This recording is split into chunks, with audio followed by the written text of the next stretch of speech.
हाँ, तो आज का जो सेट होगा, आज का सेट हम लोग चलेंगे 100 प्रश्न को देखने वाले हैं। तो पहला क्वेश्चन कह रहा है कि सम्राट हर्षवर्धन ने कहाँ 2 महान धार्मिक सम्मेलन का आयोजन किया था। तो क्वेश्चन फिर से देखेंगे कि सम्राट हर्षवर्धन ने कहाँ 2 महान धार्मिक सम्मेलन का आयोजन किया था। तो इसका आंसर हो जाएगा ए नंबर, यानी कि कन्नौज और प्रयाग में इन्होंने क्या किया था, 2 महान धार्मिक सम्मेलन किया था। फिर अगला क्वेश्चन है क्वेश्चन नंबर 2 चलेंगे हम लोग। क्वेश्चन नंबर 2 कह रहा है कि जैन तीर्थकर पार्श्वनाथ जो थे निम्न में से मुख्यतः किससे संबंधित थे। जैन तीर्थकर पार्श्वनाथ निम्नलिखित स्थानों में से किससे संबंधित थे। तो इसका आंसर हो जाएगा वाराणसी से संबंधित थे, ए नंबर ऑप्शन। उसके बाद अगला क्वेश्चन है क्वेश्चन नंबर 3। क्वेश्चन नंबर 3 कह रहा है कि बुद्ध के उपदेश किससे संबंधित है। तो बुद्ध के उपदेश, तो इसका आंसर हो जाएगा आचरण की शुद्धता और पवित्रता से, ऑप्शन नंबर डी हो जाएगा। उसके बाद अगला क्वेश्चन है क्वेश्चन नंबर 4 है कि इनमें से कौन सी प्रथम बौद्ध धर्म थी, यानी कि कौन सी थी प्रथम बौद्ध धर्म से संबंधित है, प्रथम पूछ रहा है। इसका आंसर हो जाएगा गौतमी थी, प्रजापति गौतमी भी ऑप्शन में आता है। उसके बाद अगला क्वेश्चन है कि महावीर ने किस भाषा में उपदेश दिए।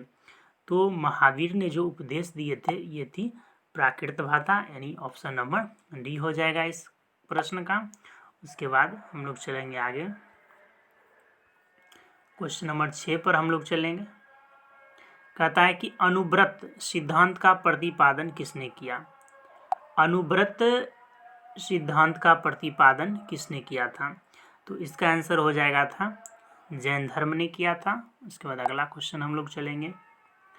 अगला क्वेश्चन कह रहा है कि बौद्ध और जैन दोनों धर्म का प्रसिद्ध तीर्थ स्थल कौन सा है, यानी कि कहने का मतलब है कि वहाँ पर बौद्ध धर्म और जैन धर्म दोनों से संबंधित है। तो इसका आंसर हो जाएगा कौशाम्बी। कौशाम्बी जो स्थल है यह बौद्ध और जैन दोनों से संबंधित है। अगला क्वेश्चन है क्वेश्चन नंबर 8 कह रहा है कि युद्ध जिसमें भारत में मुस्लिम शक्ति की स्थापना हुई थी। तो इसका आंसर हो जाएगा तराइन का द्वितीय युद्ध, क्योंकि तराइन की द्वितीय युद्ध में पृथ्वीराज चौहान की हार हुई थी और मोहम्मद घोरी जीत गया था। अगला क्वेश्चन है कि निम्नलिखित में से किन्होंने संन्यास नहीं लिया था। संन्यास की चर्चा है क्वेश्चन नंबर 9। इसका आंसर हो जाएगा बल्लवाचार्य और नानक, इन्होंने क्या किया था, संन्यास नहीं लिया था। आगे है क्वेश्चन नंबर 10 है रामचरितमानस नामक ग्रंथ की रचना किसने की। तो रामचरितमानस कह रहा है, इसका आंसर हो जाएगा तुलसीदास। जबकि एक और क्वेश्चन आता है कि रामायण की रचना किसने की। रामायण पूछेगा तो रामायण की रचना पूछेगा किसने की। तो रामायण की रचना जो है वाल्मीकि ने की। किसने की, वाल्मीकि ने।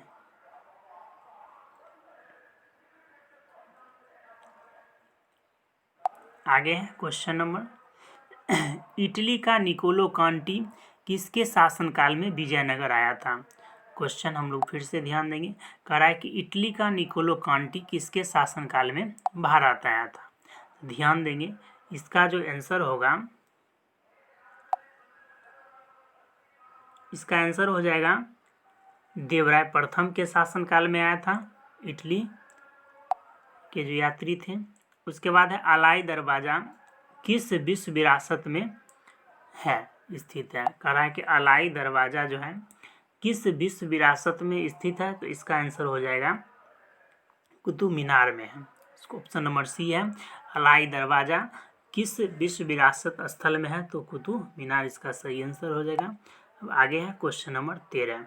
कहता है कि मानव बलि प्रथा का निषेध करने के कारण अंग्रेजों के विरुद्ध विद्रोह करने वाले जनजाति कौन था।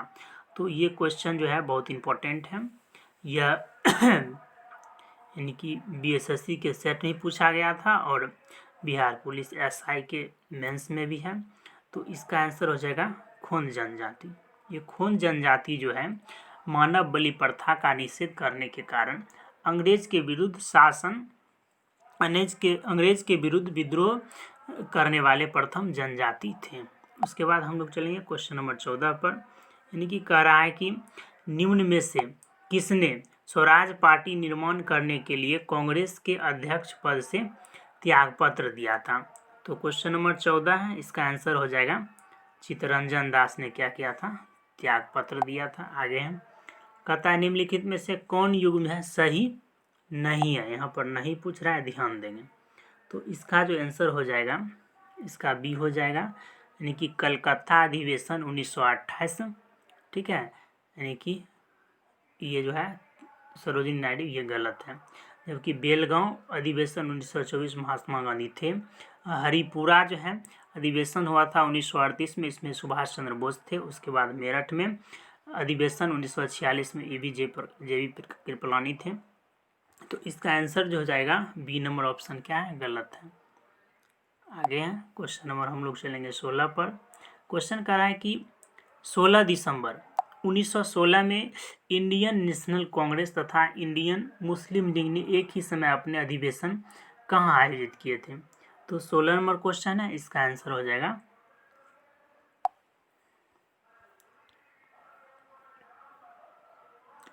हो जाएगा लखनऊ, कि लखनऊ में किए थे। उसके बाद अगला क्वेश्चन हम लोग चलेंगे कि निम्नलिखित में से काकोरी कांड से जुड़ा कौन क्रांतिकारी मुकदमे से बच निकला था। तो क्वेश्चन नंबर 17 है, क्वेश्चन नंबर 17 का आंसर हो जाएगा चंद्रशेखर आज़ाद जो थे बच निकले थे। उसके बाद अगला क्वेश्चन है कि भगत सिंह और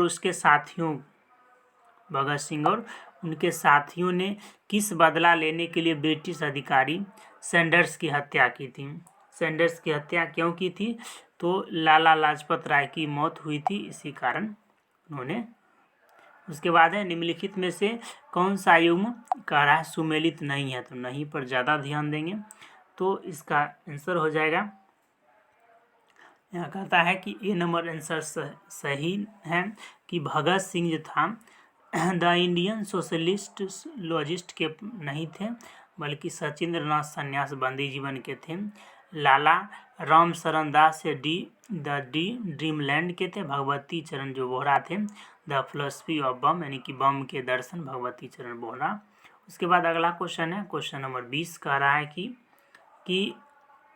रविन्द्रनाथ टैगोर ने किस कृति के लिए नोबेल पुरस्कार मिली थी। तो यहाँ पर आंसर हो जाएगा गीतांजलि के लिए उनको मिली थी। उसके बाद आगे हम लोग चलेंगे क्वेश्चन नंबर 21 पर। क्वेश्चन नंबर 21 कह रहा है कि निम्नलिखित में से किसने कालिदास की प्रसिद्ध रचना अभिज्ञान शकुंतलम का पहली अंग्रेजी अनुवाद किया था। तो अंग्रेजी पूछ रहा है, तो इसका आंसर हो जाएगा ऑप्शन नंबर डी हो जाएगा। तो डी ऑप्शन इधर, यानी कि सर विलियम जोन्स ने किया था। किसने किया था, सर विलियम जोन्स ने अभिज्ञान शकुंतलम का अंग्रेजी अनुवाद किया था। आगे हैं क्वेश्चन नंबर 22 हम लोग चलेंगे। कहता है कि किसने गांधी इरविन समझौते में महात्मा गांधी को लाभ संतावना पुरस्कार कहा था, यानी कि संतावना पुरस्कार कहा था। तो आंसर हो जाएगा इसका बी नंबर हो जाएगा, कैंपबेल और जॉनसन ने कहा था। इसके बाद अगला क्वेश्चन है क्वेश्चन नंबर 23, निम्न इनमें से किसने विलय की नीति नियोजित एवं क्रियान्वित की थी।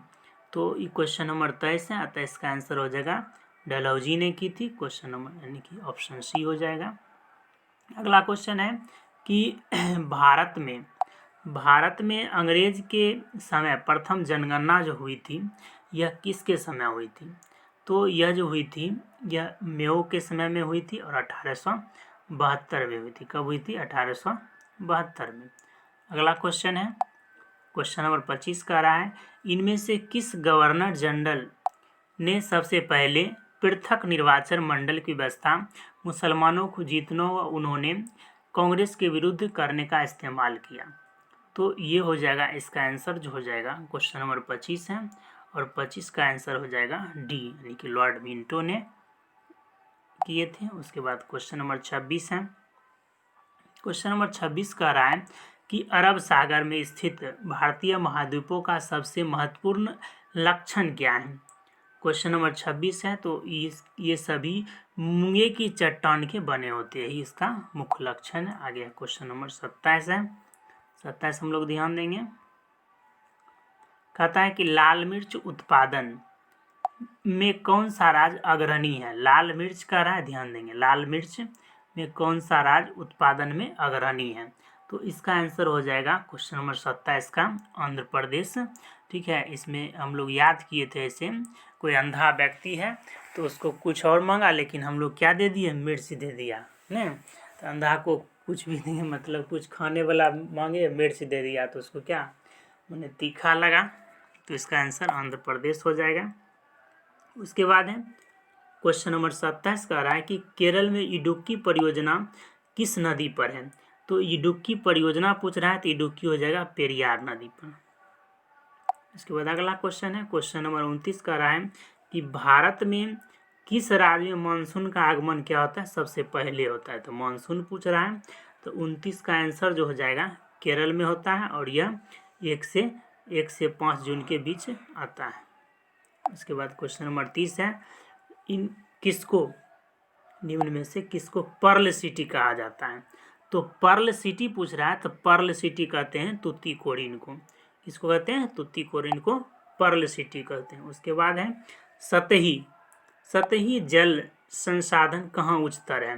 पूछ रहा है कि सतही जल संसाधन कहाँ उच्चतर है? तो क्वेश्चन नंबर 31 है, इसका सही आंसर हो जाएगा ए नंबर, यानी कि गंगा का मैदान में क्या है? तो सतही जल उच्चतर है। उसके बाद हम लोग चलेंगे क्वेश्चन नंबर 32 पर। कौन सी नदी सबसे बड़ी कृषि योग्य क्षेत्र को लाभ पहुंचाती है? तो कृषि योग्य क्षेत्र को लाभ पहुंचाती है, क्वेश्चन नंबर 32 है।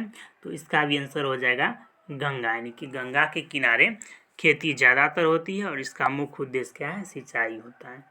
उसके बाद हम लोग चलेंगे क्वेश्चन नंबर 33 है। क्वेश्चन नंबर 33 कह रहा है कि किस अभयारण्य को पूर्व में भरतपुर पक्षी अभयारण्य के रूप में जाना जाता है? तो किस अभयारण्य को भरतपुर के पक्षी अभयारण्य के नाम से जाना जाता था? तो इसका आंसर हो जाएगा केवलादेव, यानी कि केवलादेव कहाँ है?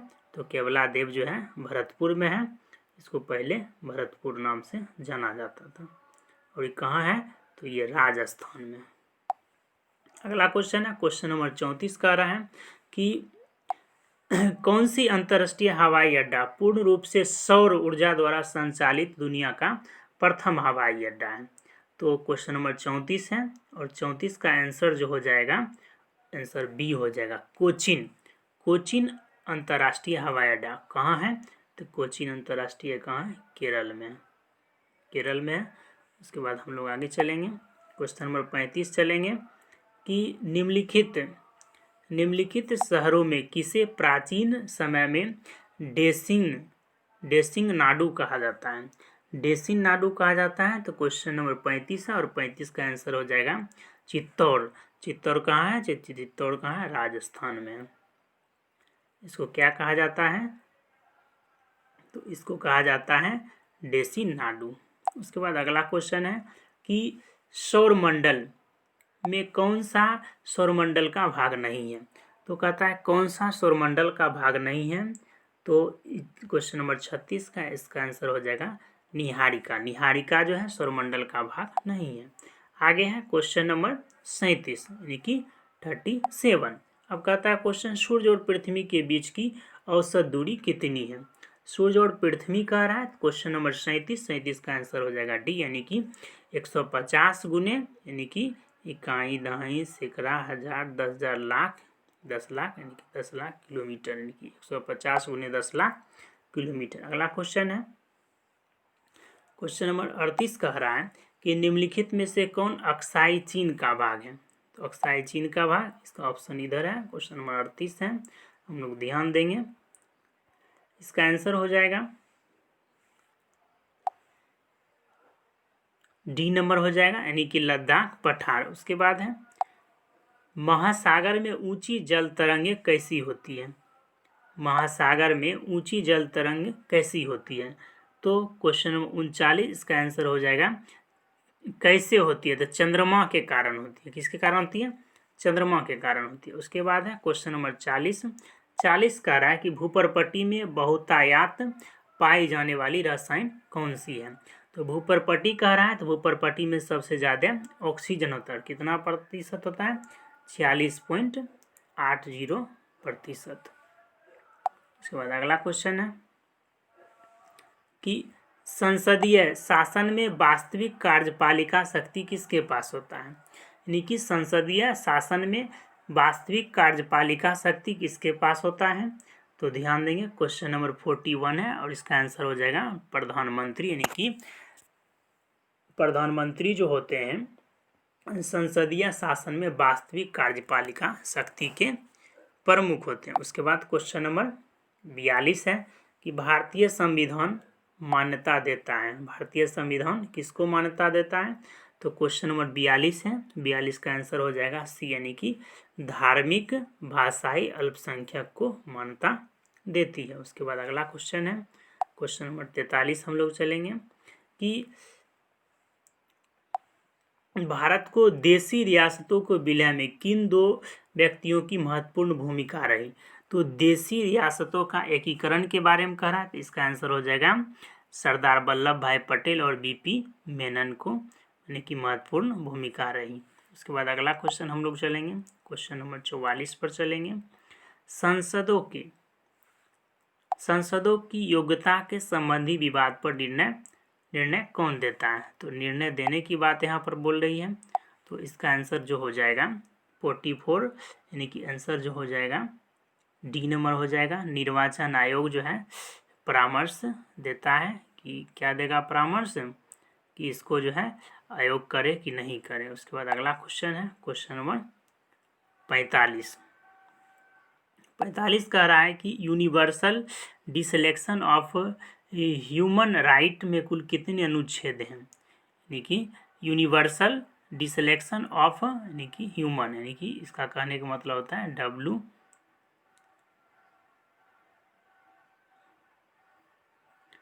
Universal declaration of human right में कुल कितने अनुच्छेद हैं। तो 45 का आंसर हो जाएगा 30 अनुच्छेद हैं। उसके बाद है अगला क्वेश्चन है कि फोर्थ स्टेट यानी कि चतुर्थ स्तंभ। क्वेश्चन कर रहा है फोर्थ स्टेट या चतुर्थ स्तंभ क्या है तो ये पूछ रहा है तो इसका आंसर हो जाएगा डी नंबर यानी कि परेश। यानी कि परेश को हम लोग चौथा स्टेट या चतुर्थ स्तंभ कहते हैं। क्वेश्चन नंबर आगे 47 हम लोग चलेंगे।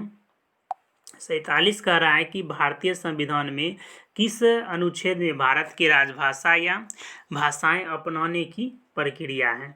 तो 47 का आंसर हो जाएगा अनुच्छेद 345। याद रखेंगे ये क्रमबद्ध है 3 4 5 3 उसके बाद 4 उसके बाद 5। 3 4 5 क्या है तो भारतीय संविधान के किस अनुच्छेद में राज्य की राजभाषा अपनाने की बात कही गई है तो लगातार होगा 3 4 5 यानी कि 345। अगला क्वेश्चन है क्वेश्चन कर रहा है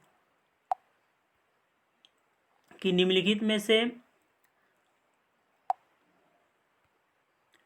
क्वेश्चन कर रहा है 48 क्वेश्चन कर रहा है कि निम्नलिखित में के कौन से भारत के राष्ट्रपति इच्छा तक ही पद पर बने रह सकते हैं। उन्हें कौन भारत के राष्ट्रपति की इच्छा तक ही पद पर बने रहते हैं। तो इसका आंसर हो जाएगा 48 का ए यानी कि राज्यपाल यानी कि जब इच्छा होगा राष्ट्रपति को तो बने रहेंगे और जब चाहेंगे तो हटा सकते हैं, उनकी इच्छा पर डिपेंड करता है। अगला क्वेश्चन कह रहा है क्वेश्चन नंबर 49 है। 49 क्वेश्चन कह रहा है कि भारत के किस राज्य में विधान परिषद का सृजन अथवा उसकी समाप्ति की जा सकती है। तो विधान परिषद पूछ रहा है तो सृजन और उसकी समाप्ति कैसे माने की जा सकती है। तो 49 का आंसर हो जाएगा सी नंबर यानी कि राज्य विधानसभा के तत्व संबंधी संकल्प पारित करने पर संसद द्वारा ये जो है समाप्त की जा सकती है। अगला क्वेश्चन है क्वेश्चन नंबर 50 होगा। 50 क्वेश्चन हम लोग चलेंगे। विधानसभा के विघटन के बाद उसका अध्यक्ष स्पीकर पद बना रह सकता है यानी कि इसके बारे में कौन सा कथन सही है। तो इसका आंसर ये हो जाएगा विधानसभा के विघटन के बाद गठित विधानसभा की पहली बैठक के ठीक पूर्व तक जो पहला जो है विधानसभा के अध्यक्ष बने रहेंगे। उसके बाद है क्वेश्चन नंबर 51 है। 51 कह रहा है कि निम्नलिखित में कौन सा कर खरीदारों के लिए प्रत्यक्ष कर के रूप में वस्तुओं के मूल्यों की वृद्धि नहीं करता है।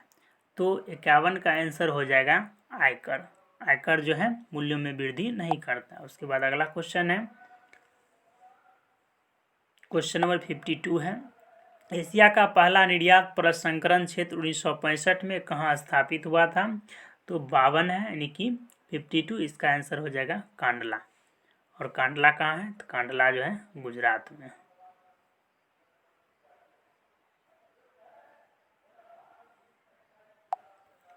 अगला क्वेश्चन है क्वेश्चन नंबर 53 है और ये लास्ट क्वेश्चन होगा। फिर नेक्स्ट वीडियो में अगला क्वेश्चन होगा। जनसंख्या बढ़ने का भारत में मुख्य कारण क्या है? यानी कि जनसंख्या बढ़ने का मुख्य कारण भारत में क्या है? ध्यान देंगे। 53 का आंसर हो जाएगा ए, यानी कि मृत्यु दर में कमी। ठीक है, आज का इतना ही क्वेश्चन। फिर अगले वीडियो में अगला क्वेश्चन होगा।